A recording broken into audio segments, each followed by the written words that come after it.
The girl prisoner. The Syrians began to attack Israel again by making raids over the border. They would seize everything that they could lay hands on and then make a dash for home. One day they carried off a young girl and handed her over to their general, Naaman.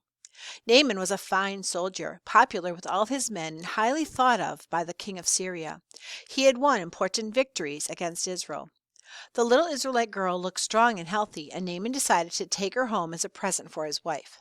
The girl soon settled down in her new way of life. She was homesick. If she was homesick, she didn't show it.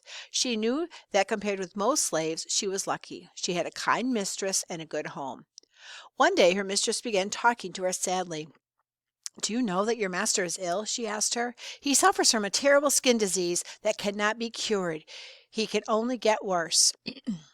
The girl's thoughts flew to home. She remembered Elisha the prophet, who had done so many wonderful things with God's help.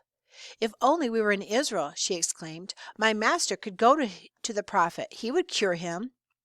Naaman's wife told her husband what her slave had said, and Naaman repeated it to the king of Syria. "I'll do all in my power to make you well," the king said. "I'll write to the king of Israel and send you to him with presents and money for your cure." When Naaman arrived in Samaria with his horses and chariots, the king of Israel was horrified. He read the letter. "This is to introduce my army general Naaman. I want you to cure him of his disease." Who does he think I am?" the king of Israel exclaimed. "I can't cure Naaman, but if I refuse, he'll make that an excuse to declare war on me." Someone told Elisha what had happened. He sent a message at once to the king. "Send Naaman to me," he wrote. "He will find out that there is a prophet of God in Israel." Cure for Naaman. Naaman arrived at Elisha's house expecting something wonderful and exciting to happen. The prophet would come out and greet him, then perhaps he'd wave his hands over him and say some magic words. But Elisha did not seem to have noticed the splendid horses and chariots drawn up outside his door. He just sent out a servant with a message: "Go and wash 7 times in the river Jordan, and you will be cured." Naaman jumped back into his chariot and ordered the horses to drive off at top speed. He was furious. "Why should I wash in their dirty old river?" he raged. "We have far cleaner rivers of our own in Syria." But one of his servants said gently, "If he had asked you to do something hard, you would have gladly have tried it. Why not follow his advice when he asks such an easy thing?" Naaman's anger was quickly gone. He laughed when he realized how full of his own importance he had been. He climbed down from the chariot and washed 7 times in a river. Then he looked at his body. The skin was as healthy and firm as a child's.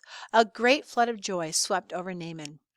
Back they all went to Elisha. This time the prophet came out to meet his important visitor. "Your God is the only true God," Naaman told him. "I will worship him too." Then he offered Elisha money and rich presents. "I will take nothing from you," Elisha said. "I am God's servant, and he has cured you." But Gehazi, Elisha's servant who was listening, thought that his master was very foolish to refuse such wealth. When Naaman's procession had left, he set off after them. He would get something for himself. "Excuse me," he said to Naaman, "but some poor prophets had just arrived at my master's house. Could he have some money after all to give to them?" Naaman gladly handed Gehazi a generous gift. Gehazi smuggled his treasures home, then went to see Elisha as if nothing had happened. "Where have you been?" Elisha asked. "Nowhere," Gehazi lied.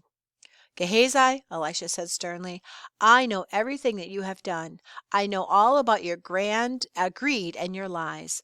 This will be your punishment. You will suffer from the very same disease that Naaman had."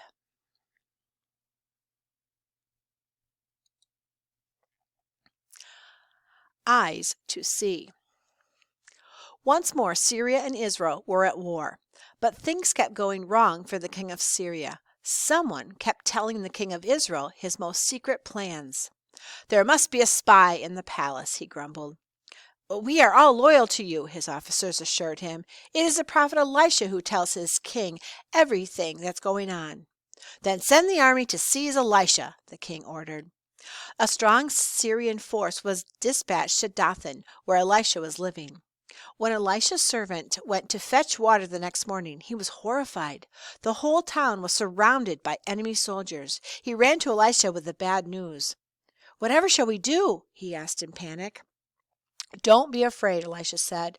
"There are more fighting on our side than on the side of the enemy." Then Elisha prayed, "Oh God, please open this young man's eyes."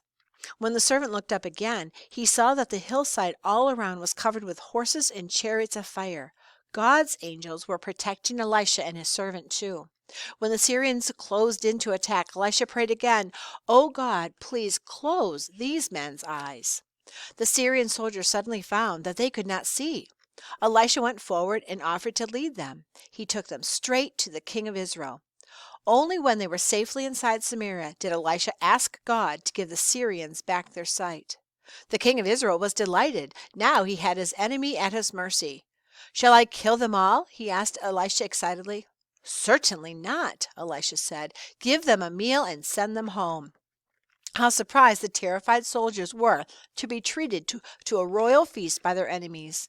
They went home with a very different feeling toward the people of Israel. There was no more raids against Israel after that.